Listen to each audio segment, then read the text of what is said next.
Let me tell you a little bit today about the high ticket space, the specifically high ticket sales, which is basically what I do for work. So, high ticket sales is basically just selling products at a very high price. A product or service, generally a service, at a very high price, which high a high ticket would generally be 5k plus, although low high ticket would be anywhere from 1k to 5k, and then true high ticket you might say is like 4 to 5k plus, and then it can go to 10, 15, 20. On the really high end you get even to like near the six figures or even past the six figure point. So that's basically what high ticket sales is. um, it's a it's interesting. It's sold as it's high ticket sales is also something that is sold to a lot of people. Like the idea is you can become a high ticket salesperson. There's generally two positions you could hold: a setter or a closer. You could become this guy. You work remotely, get lots of money. You have like time freedom. You can you get basically it's sold as the freedom package, as many things are. They say like you will sell people this thing. You working online, so you away from everyone. Like you don't have to go into work. You don't have a strict schedule that you got to follow. At least that's what they claim. Um, and so you have your location freedom. They say that you have time freedom because you just have slots open on your calendar, and then you don't have to. And then only if someone books a call on your calendar and wants to meet you, then you have to like come in, and you just switch on your laptop or whatever your PC, hop on a call, speak with them, discuss the product or service, make the sale, get a fat commission because generally as a closer or the salesperson, the actual salesperson, you'll be getting a 10% commission. So, say on a $5,000 offer, you'll be getting $500. If you get whatever the case, I'll give you the calculations later. So you get a nice $500. The company gets $5,000 or $4,500 after your check, your cut, and so you get a good chunk of money every day. You do a couple of these, and you can just make good money. You have location freedom, you've got time freedom, and you've got financial freedom because you're making good money, and you can go and invest that money in, I don't know, living your life how you want. You can invest into other businesses. You can whatever the story is. Um, in reality, also that's the closing aspect. Setters, it's another story. I will explain setters in a moment. In reality, it's not very much like this. Um, it's it can give you location freedom. It can give you financial freedom. Location freedom is quite easy to see. You don't have to come into work. You don't have to do anything really. As far as traveling, you can work from anywhere with a good internet connection. And most of the world has good, a decent enough internet connection. You're not allowed to like work out of Eritrea and North Korea, and that's some Eritrean slander right there. Also, uh, for all I know, they have decent enough internet. I don't know. But the that's the one thing that you can be certain of: location freedom, financial freedom.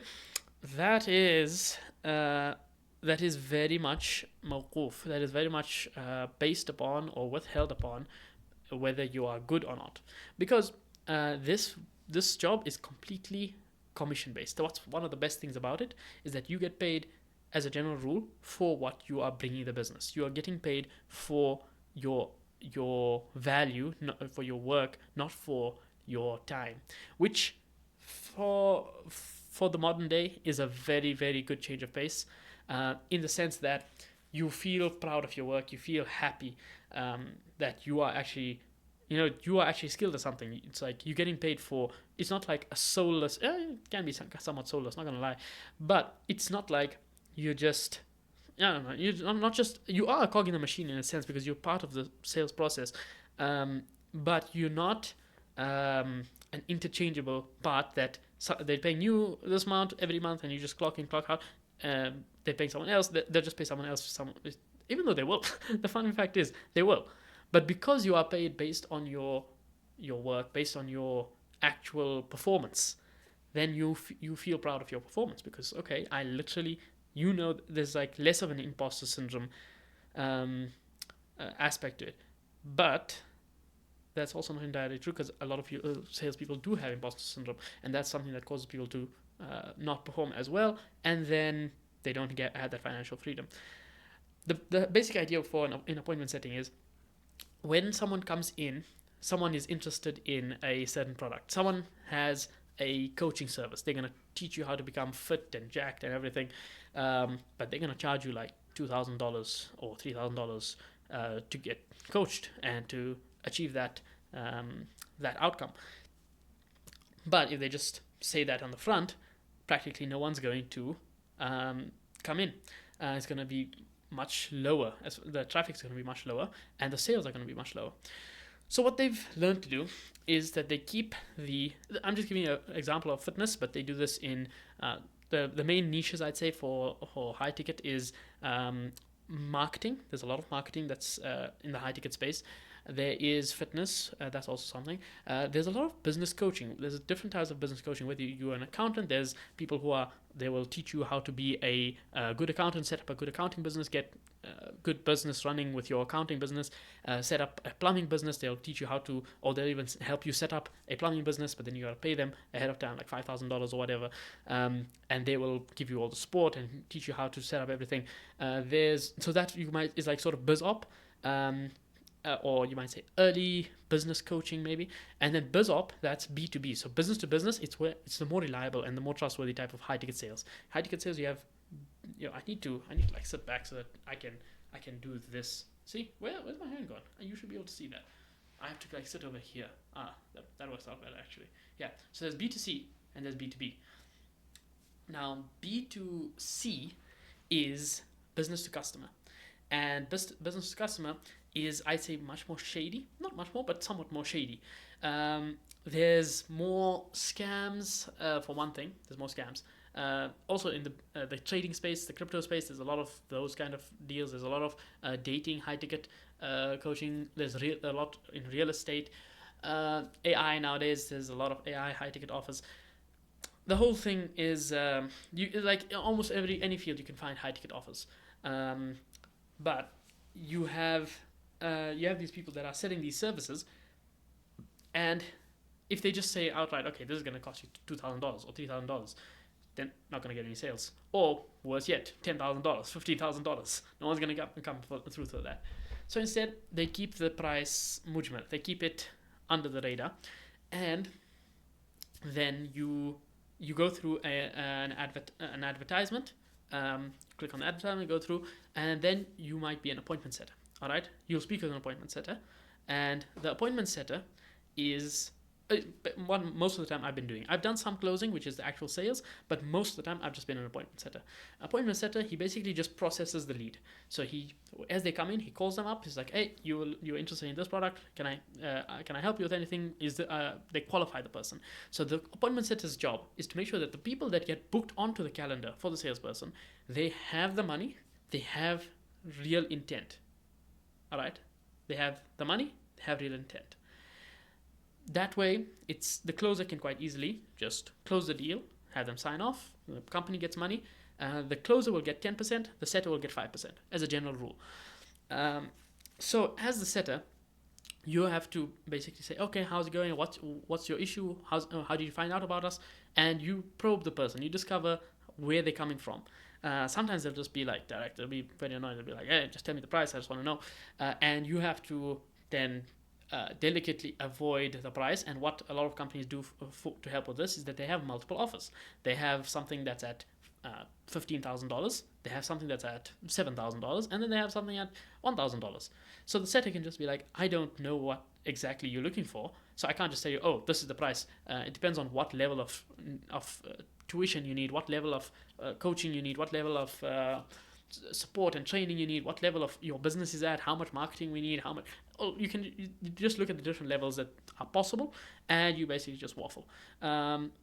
It's not actually waffling, because in a sense it's true, but like 99%, I wouldn't say 99% of the time, but if you could literally just tell them, okay, we have this prices ranging from this to this. You could tell them that, but the problem is that if a person is just hears the price, and a lot of the time they'll just be they'll just be like, okay, no, I'm not interested in that.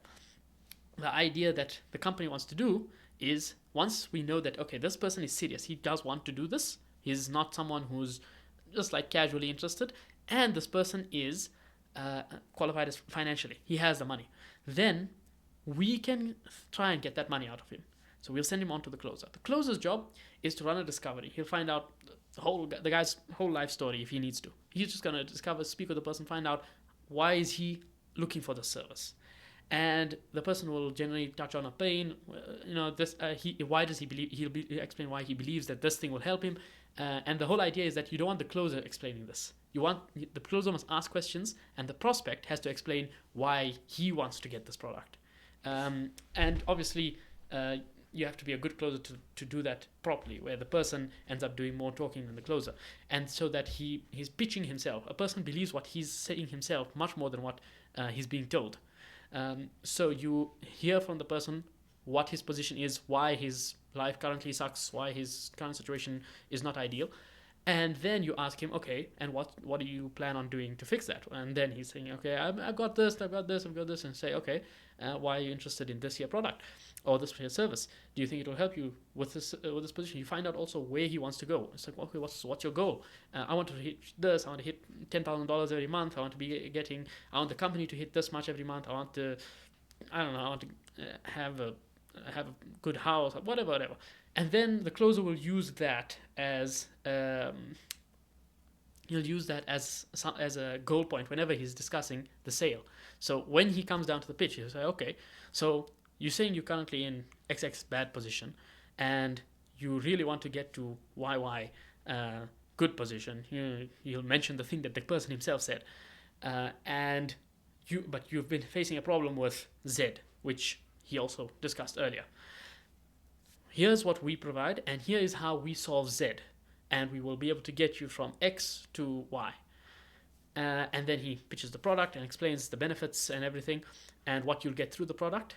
And after going through that, he'll generally finally qualify and say, okay, do you think that this product or this service will eliminate Z and get you from X to Y? And the prospect will generally say yes, because obviously they've gone through the funnel, they've gone to appointment setter. If they say no at this point, then it's just like, okay, well, sorry for wasting your time. Usually at this point it's like a good half an hour to 1 hour, anywhere in between there. And if the person is just like, yeah, no, that I don't think that's not what I'm looking for, then the whole point of firstly bringing the person through an advertisement and having the appointment setter is just like a massive failure of everything. Most of the time, the person will say yes. And then the person will say, okay, well, that's exactly what we do. We specialize in this one thing, which is getting you from this point to that point, eliminating Z. It'll cost you $5,000. So, are you ready? So, how do you want to go? How do you want to proceed? Something along those lines. And then the person will be like, 5,000. Now that's a bit much. Or he'll say, okay, I need to think about it. I need to discuss with my family. I need to do this. I need to do that. They don't want to pay immediately. Obviously, whenever you hear that, like such a high number, then for most people, it's a very high number, and they want to think about it. They want to reconsider, etc.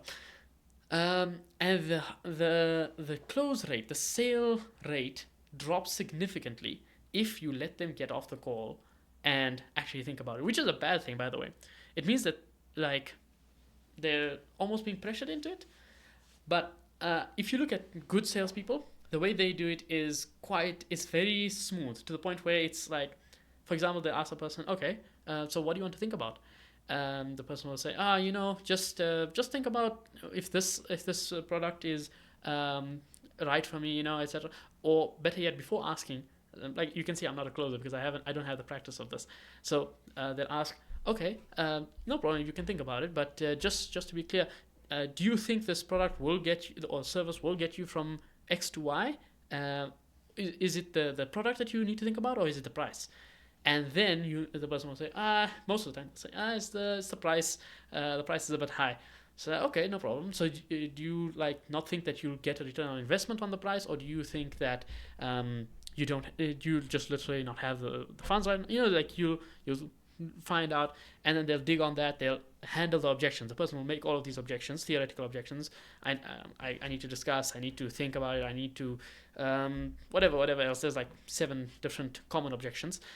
And so then you'll just deal with those objections, and if you're a good closer, you'll generally be able to close a person. What's a good closing rate on a good offer is something like 30 to 40%. So let's say you have 8 booked calls a day.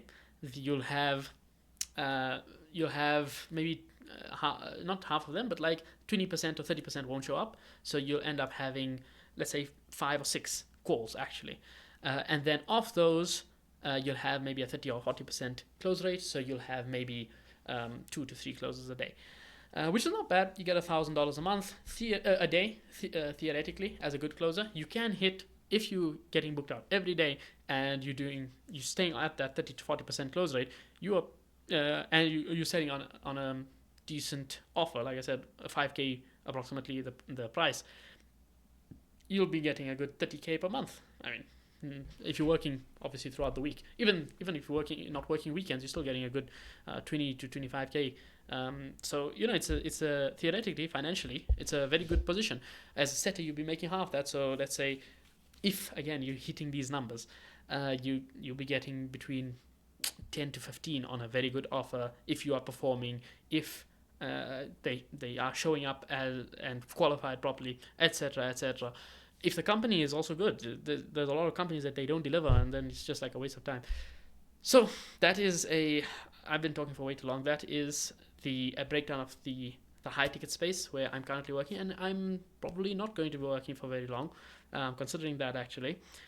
Maybe my next video I'll actually be talking about that, because I might not be in the right position to be working in the high ticket space right now, for reasons I'll explain in the video.